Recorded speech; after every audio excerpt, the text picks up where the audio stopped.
Hi ಮಕ್ಕಳೇ, ಇವತ್ತಿನ ನಮ್ಮ ಕತೆ ಚಿನ್ನದ ಮೊಟ್ಟೆ ಇಡುವ ಕೋಳಿ. ಒಂದೂರಿನಲ್ಲಿ ಒಬ್ಬ ಬಡವನಿದ್ದನು. ಕಡು ಬಡತನದಿಂದಾಗಿ ಅವನು ಬೇಸತ್ತು ಹೋಗಿದ್ದನು. ಸಂಸಾರ ಸಾಕುವ ಹೊಣೆ ನಿರ್ವಹಿಸಲಾಗದೆ ಸಾಕಾಗಿ ಹೋಗಿದ್ದನು.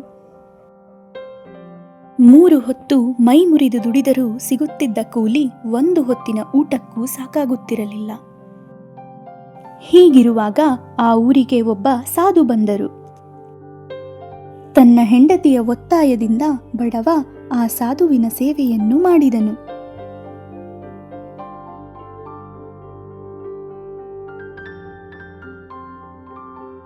ಸೇವೆಯಿಂದ ಸಂತೃಪ್ತನಾದ ಸಾಧು ಬಡವನಿಗೆ ಒಂದು ಕೋಳಿಯನ್ನು ಕೊಟ್ಟನು. ಇಂದಿನಿಂದ ನಿನ್ನ ದರಿದ್ರ ತೀರಿತು.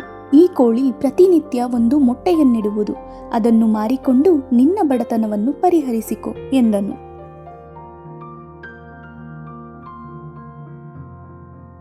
ಮರುದಿನ ಬೆಳಗ್ಗೆ ಆ ಕೋಳಿಯು ಒಂದು ಚಿನ್ನದ ಮೊಟ್ಟೆಯನ್ನಿಟ್ಟಿತು.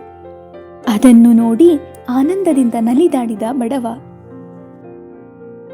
ಮೊಟ್ಟೆಯನ್ನು ಪೇಟೆಗೆ ತೆಗೆದುಕೊಂಡು ಹೋಗಿ ಮಾರಿದನು. ಮಾರಿದ ದುಡ್ಡಿನಿಂದ ದವಸ ಧಾನ್ಯಗಳನ್ನು ಕೊಂಡನು.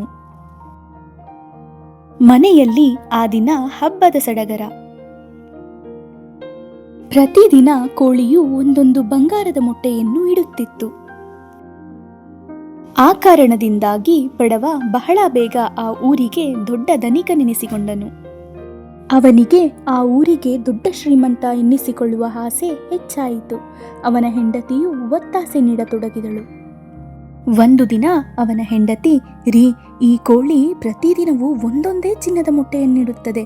ಆದ್ದರಿಂದ ಇದರ ಹೊಟ್ಟೆಯಲ್ಲಿ ಚಿನ್ನದ ಮೊಟ್ಟೆಗಳ ದೊಡ್ಡ ಗಣಿಯೇ ಇರಬೇಕು. ಒಂದೇ ಬಾರಿಗೆ ಅದರ ಹೊಟ್ಟೆಯನ್ನು ಸೀಳಿಬಿಟ್ಟರೆ ಆ ಚಿನ್ನದ ಮೊಟ್ಟೆಗಳ ಗಣಿಯೇ ನಮ್ಮದಾಗುವುದು ಎಂದಳು. ಹೆಂಡತಿಯ ಸಲಹೆ ಬಡವನಿಗೆ ಬಹಳ ಇಷ್ಟವಾಯಿತು. ಹಿಂದೆ ಮುಂದೆ ಯೋಚಿಸದೆ ಆ ಕೋಳಿಯ ಹೊಟ್ಟೆಯನ್ನು ಸೀಳಿದನು. ಕೋಳಿ ಸತ್ತು ಅವನಿಗೆ ಪ್ರತಿದಿನ ಸಿಗುತ್ತಿದ್ದ ಚಿನ್ನದ ಮೊಟ್ಟೆಗೂ ಬರ ಬಂದಿತು. ಮಕ್ಕಳೇ, ಈ ಕಥೆಯ ನೀತಿ ಅತಿ ಆಸೆ ಗತಿಗೆಡಿಸುತ್ತದೆ. ತುಂಬಾ ಆಸೆ ಪಟ್ಟರೆ ಸಿಕ್ಕಿದಂತಹ ಸಣ್ಣದು ಕೂಡ ದೂರವಾಗುತ್ತದೆ. ನಮ್ಮ ಮುಂದಿನ ಕತೆ ಮಾತುಗಾರ ಆಮೆ. 2 ಕೊಕ್ಕರೆಗಳು ಮತ್ತು 1 ಆಮೆಯು ಒಳ್ಳೆಯ ಸ್ನೇಹಿತರಾಗಿದ್ದರು.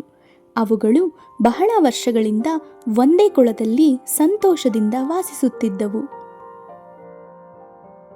ಕೊಕ್ಕರೆಗಳು ಆಮೆಗೆ ಆಹಾರವನ್ನು ತಂದುಕೊಡುತ್ತಿದ್ದವು. ಹಾಗೆಯೇ ಆಮೆಯು ಕೂಡ ಮಾಡುತ್ತಿತ್ತು. ಆದರೆ ಆಮೆಯು ಯಾವಾಗಲೂ ತನ್ನ ಬಗ್ಗೆ ತಾನೇ ಜಂಬ ಕೊಚ್ಚಿಕೊಳ್ಳುತ್ತಿತ್ತು. ನೋಡಿ ಸ್ನೇಹಿತರೆ, ನೀವು ಬರೀ ಹಾರುವಿರಿ, ಆದರೆ ನಾನು ಕೊಳದ ಆಳಕ್ಕೆ ಹೋಗಿ ಅಪರೂಪದ ಮೀನುಗಳನ್ನು ನಿಮಗಾಗಿ ತರಬಲ್ಲೆನು ಎಂದಿತು.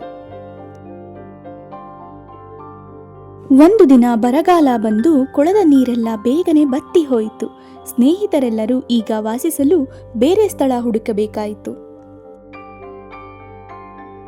ನಾವು ಬೇರೆ ಕೊಳಕ್ಕೆ ಹೋಗಿ ಹೊಸ ಜೀವನ ಪ್ರಾರಂಭಿಸುವೆವು. ನೀನೇನು ಮಾಡುವೆ ಎಂದು ಕೊಕ್ಕರೆಯು ಆಮೆಯನ್ನು ಕೇಳಿತು. ನನಗೆ ಗೊತ್ತಿಲ್ಲ. ನೀವು ಹಾರುವಂತೆ ನಾನು ಹಾರಲಾರೆ. ನಾನು ಸಾಯುವವರೆಗೂ ಹೇಗಾದರೂ ಮಾಡಿ ಇಲ್ಲಿಯೇ ಬದುಕಬೇಕು ಎಂದು ದುಃಖ ತುಂಬಿಕೊಂಡು ಹೇಳಿತು. ಮಾರನೆಯ ದಿನ ಕೊಕ್ಕರೆಗಳು ಹೊಸ ಕೊಳಕ್ಕೆ ವಾಸಿಸಲು ಹೋಗಿ ಸಂತೋಷವಾಗಿ ಹಿಂತಿರುಗಿದವು. ಸ್ನೇಹಿತನೇ, ನಾವು ವಾಸಿಸಲು ಹೊಸ ಕೊಳವೊಂದನ್ನು ಹುಡುಕಿದ್ದೇವೆ. ನೀನು ನಮ್ಮೊಂದಿಗೆ ಬಾ, ನಾವು ನಿನ್ನನ್ನು ಕರೆದುಕೊಂಡು ಹೋಗುತ್ತೇವೆ ಎಂದು ಅವು ಆಮೆಗೆ ಹೇಳಿದವು. ನನ್ನನ್ನು ಹೇಗೆ ಕರೆದುಕೊಂಡು ಹೋಗುವಿರಿ ಎಂದು ಆಮೆ ಕೇಳಿತು. ಕೊಕ್ಕರೆಗಳು, ನಮ್ಮ ಕೊಕ್ಕಿನಲ್ಲಿ ಒಂದು ಕಡ್ಡಿಯನ್ನು ಹಿಡಿದುಕೊಳ್ಳುತ್ತೇವೆ. ನೀನು ನಿನ್ನ ಬಾಯಿಯಿಂದ ಆ ಕಡ್ಡಿಯನ್ನು ಹಿಡಿದುಕೋ.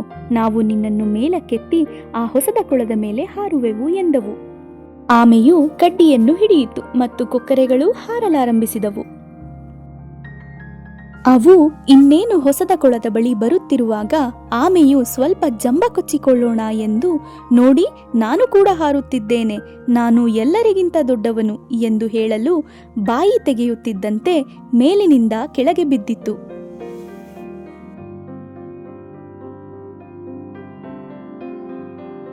ಆದರೆ ಅದೃಷ್ಟವಶಾತ್ ಅದು ಕೊಳದ ಬಳಿ ಬಿದ್ದಿದ್ದರಿಂದ ಅಲ್ಲಿನ ಮರಳು ನುಣುಪಾಗಿದ್ದು ಆಮೆಗೆ ಹೆಚ್ಚಿನ ತೊಂದರೆಯೇನೂ ಆಗಲಿಲ್ಲ. ಆಮೆಯು ಒಂದು ಪಾಠವನ್ನು ಕಲಿಯಿತು. ಅಂದಿನಿಂದ ಅದು ತನ್ನ ಬಗ್ಗೆ ಜಂಬ ಕೊಚ್ಚಿಕೊಳ್ಳುವುದನ್ನು ನಿಲ್ಲಿಸಿತು. ಮಕ್ಕಳೇ, ಈ ಕಥೆಯ ನೀತಿ: ನಿಮ್ಮನ್ನು ನೀವೇ ಹೊಗಳಿಕೊಳ್ಳಬೇಡಿ. ಮಕ್ಕಳೇ, ಇನ್ನೂ ಹಲವಾರು ಕಥೆಗಳಿಗೆ ಚರಿ ಟಿವಿನ ಸಬ್ಸ್ಕ್ರೈಬ್ ಮಾಡಿ, ಲೈಕ್ ಮಾಡಿ ಮತ್ತು ಶೇರ್ ಮಾಡಿ. Thank you.